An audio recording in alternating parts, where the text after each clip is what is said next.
안철수 후보가 정치적 진영과 과거 주장과 달리 무관하게 최근 박 전 대통령과 이명박 전 대통령의 사면 내지 석방을 요구한 바 있습니다.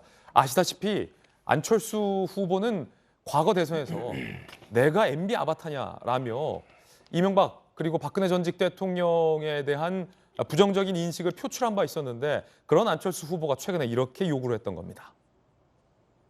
문 대통령은 이번 성탄절에 이명박 박근혜 전 대통령에 대한 형 집행정지를 결단해달라라고 안철수 후보가 요구한 바 있었습니다. 잘못이 없어서가 아니라 이만하면 충분하지 않느냐. 전두환 노태우도 감옥에서 2년을 넘기지 않았다. 국민통합에 도움이 될 것이다. 정혁진 변호사님, 네네. 안철수 후보가 최근에 요구했던 게 형 집행정지이고 지금 뭐 저희 동아일보와 보도하고 있는 내용은 이 사면과 관련된 거잖아요. 법적으로 좀 다릅니까? 다르죠. 왜냐하면 형집행정지는 형사소송법에 나와 있고요. 그거는 이제 고령 70세 넘으니까 이제 해당이 될 거고, 그 다음에 건강이 굉장히 안 좋아서 생명에 위협이 있을 정도가 되면 형집행정지 요건은 되거든요. 그래서 제가 봐도 형집행정지가 가능하겠구나라는 생각은 했는데, 특별 사면은 이제 사면은 일반 사면과 특별 사면이 있는데 특사 같은 경우에는 그야말로 형 집행이 완전히 면제가 되는 겁니다. 그다음에 이거는 대통령의 전적인 권한이에요. 제가 사면법 다시 한번 찾아봤는데 법무부 장관이 특사를 상신할 수 있다. 상신이라는 용어도 아주 어떻게 보면 많이 쓰이지 않는 그런 용어인데 그야말로 대통령이 그 전제적인 왕과 같은 그러한 위치에서 하는 그러한 그 대통령의 고유의 권한이기 때문에 그렇기 때문에 훨씬 더 특사가 더 강력한 그 은혜이고 그 은전인데 저는 어떤 생각이 드냐면은 이게 굉장히 정치적 함의가 크다라는 생각이 듭니다. 왜냐하면 박근혜 전 대통령은 본인이 탄핵될 거라고 생각을 안 했던 것 같아요. 왜냐하면 본인이 탄핵될 수 있을 정도로 잘못했다라고 생각을 하면 탄핵 결정 나오기 전에 제정신이었으면 하야를 했겠죠. 그런데 형사처벌이 어떻게 됐느냐? 탄핵이 됐기 때문에 형사처벌을 받게 됐는데 지금 와서 곰곰이 다시 한번 생각해 보면 박근혜 전 대통령이 형사 그 재판에 있어서 대응을 안 했어요. 뭐 항소도 안 하고 상고도 안 하고 니네들 마음대로 해라 이런 식이었단 말이죠.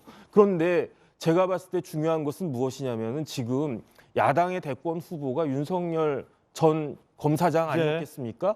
그러니까 박근혜 전 대통령 입장에선 아무리 좋게 생각을 해도 윤석열 후보에 대해서 좋은 감정을 가질 수가 없을 것 같은데 그럼에도 불구하고 지금 윤석열 후보가 여러 가지로 어려움이 처해져 있는 이 시기에 여권에서 대통령이 특별 사면을 한다라고 하는 것이 그냥 보통의 정치적 함의를 넘어서는 무엇이 있을 수도 있는 것이 아닌가 저는 그런 추측을 해봅니다. 정익진 변호사의 개인 의견인데 어떤 추측이요? 뭐 정치적인 어떤 의미요? 그러니까 어쨌든 지금 특사를 하는 것이 여권한테는 훨씬 더 유리할 수가 있겠다. 내년 대선을 위해서. 왜요? 왜냐하면 그 윤석열 후보가 입장이 곤란해지고 또 박근혜 전 대통령을 지지하는 사람들이 아직도 있지 않겠습니까? 그다음에 윤석열 후보가 옛날에 이제 박근혜 전 대통령을 저렇게 한 것이 과연 잘한 것이냐 이런 이야기가 또 나올 수 있을 것 같고 개인적인 생각입니다. 정말 개인적인 생각이네요. 그다음 한 가지만 더 말씀을 드리면 옥중 서신을 책으로 만든다고 그랬잖아요. 건강이 저렇게 안 좋은 분이 책을 지금 쓸 수가 있을까? 저는 그것도 조금 그 생각이 났습니다. 무슨 말이시죠, 그건? 그러니까 건강이 그렇게 안 좋을 정도로 지금 그 박근혜 전 대통령이 그냥 그야말로 꼭 나와야 될 정도로 그렇게 심각한 상황인가? 만약에 그렇게 심각한 상황이라고 하면은 과연 지금 오늘 내일 출간된다라고 하는 옥중 서신이 나올 수 있나? 그것도 의문이더라 이 이야기인 거죠. 아마도 정혁진 변호사님이 얘기하고 있는 건 사실상 이제 보수에 대한 여러 진영 간의 갈등이 폭발되면서 분열하지 않겠는가 이런 세간의 우려를 전달한 것으로 보이는데요. 2020년 총선을 앞두고 비슷한 우려가 한 번 있었습니다. 당시도 이제 미래통합당이 출범되는 과정을 거치면서 이 자유한국당과 당시 바깥에 있었던 세력들이 다시 결합하고 또 그 중간에 혹시 전직 대통령 사면을 통해서 분열이 일어나는 것 아닌가 이런 일들이 있었지만 선거를 앞두고 박근혜 전 대통령의 메시지가 전달됐던 기억이 생생합니다. 전직 대통령으로서 굉장히 어려운 고초를 겪었던 상황이지만 누가 뭐래도 대한민국이 올바른 길을 가고자 하는 그 마음에는 두 전직 대통령을 비롯해서 특히 지금 현재 야당이 몸을 담고 있는 많은 사람들의 마음과 뜻이 한결같을 거라고 생각하고요. 2016년, 17년 촛불을 들었던 사람들의 그 믿음, 그 당시에 정말 여론들이 한 70%가 넘을 정도로 뜨거웠던 그 여론을 바탕으로 정말 국민 통합 또 진실한 나라를 세우기보다는 오히려 이념과 진영에 따라 편가르기에 나서고 대한민국 국민들에게 큰 피해를 줬던 이 정권에 대한 정권 교체에 두터운 신념들을 모두 함께 한 목소리로 가져가고 있기 때문에 이러한 일부의 세간의 우려는 그렇게 일어나지 않을 거라고들 많이 생각합니다. 예, 김영민 대변인의 의견이었고 앞서서는 정혁진 변호사의 개인적 견해였습니다. 김영주 의원님, 네. 제가 그 이제 만나러 갑니다. 또 출연하잖아요. 최근에 이제 만나러 갑니다를 녹화했던 주제가 바로 유경수 여사 피살 사건을 이만갑에서 녹화를 했습니다. 네. 이번 주 내일 모레죠. 이번 주 밤 11시에 방송이 되는데 네. 박근혜 전 대통령의 일생에 대해서 제가 쭉 취재하며 공부했던 계기가 됐는데 네.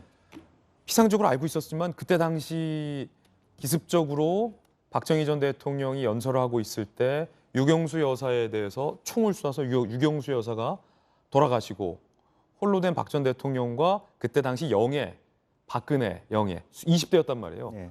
굉장히 비운한 삶이었다라는 생각이 듭니다. 정치적인 지지 여부와 정치적인 이념 여부를 떠나서 네. 정치인 박근혜 전 대통령의 인생이 참 굉장히 기구했고 어찌 보면 불행할 수도 있었겠다. 네.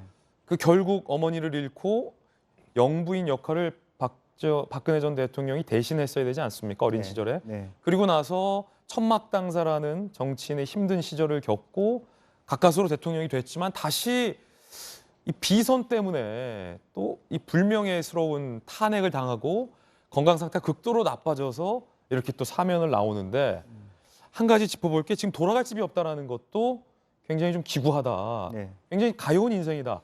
이런 생각을 좀 해봤습니다. 글쎄요, 지금 정말 한 사람의 일상으로서는 보통 일반인들이 겪을 수 없는 엄청난 일들을 엄청난 일들이잖아요. 또 어머님만 그렇게 한 거 아니라 사실은 아버지도 그렇게 예. 했다는 부분이고 또 실제적으로 보면 말하자면 대구 달서에서 당선을 돼서 그야말로 쓰러져가는 한나라당을 구한 뭐 천막 그 당사에서 사람들이 생각하기보다는 훨씬 강렬하고 또 리더십을 보여준 어떤 그런 어떤 일생을 보였는데 그 자체가 사실은 주변 사람들의 관리 잘못 또 본인의 어찌 보면 뭐 아니란 생각 뭐 이런 것들이 결합이 되어 가지고 탄핵을 또 당하고 결과적으로는 이제는 말년에 이제 뭐 어쨌든 형을 그렇게 1700일 이상 살아오셔서 지병도 있으신데 돌아와서 이제 좀 안전하게 좀 숨쉬고 쉴 수 있는 공간조차도 마련되지 못했다. 그 집을 산 사람들이 회사에서 샀죠 아마. 예. 예, 어떤 특정 회사에서 샀는데 그 회사 사람들이 원래는 처음에는 뭐 돌아오시면 그 공간을 할애한다는 얘기도 있었습니다만 그게 사실과 다르다는 얘기가 있기 때문에 다시 한번 또 사면이 됐을 때 아마 뭐 소위 그동안의 친박이라는 분들이 좀 돌아와서 쉴 수 있는 공간까지 마련하는 고민을 해야 되는 그런 지경에 처해 있어서 좀 안타깝다 그런 생각이 듭니다. 안타깝다. 자, 이재명 기자가 박근혜 청와대를 출입했던 기자잖아요. 지금 제 기억으로는 박 전 대통령 원래 사저가 삼성동에 있었죠. 원래 있었는데 사저가요. 그 삼성동 사저를 팔아야만 했죠. 그렇죠. 그리고 내곡동 사저를 이제 내곡동으로 마련을 갔죠. 했었죠. 예. 근데 내곡동 사저도 팔아야만 했죠. 그렇죠. 왜냐하면 당시에 국정농단 사건 관련해서 벌금 180억 원 그리고 추징금이 30억이 넘었었죠. 그래서 이제 그것을 이제 미납하니까 결국은 검찰이 이제 압류를 했고 내곡동 사저를 경매에 붙였죠. 그래서 말씀하신 것처럼 김영주 전 의원이 얘기한 것처럼 연예기획사가 그 집을 샀습니다. 그럼 지금 샀는데 박 전 대통령의 사저는 없습니까?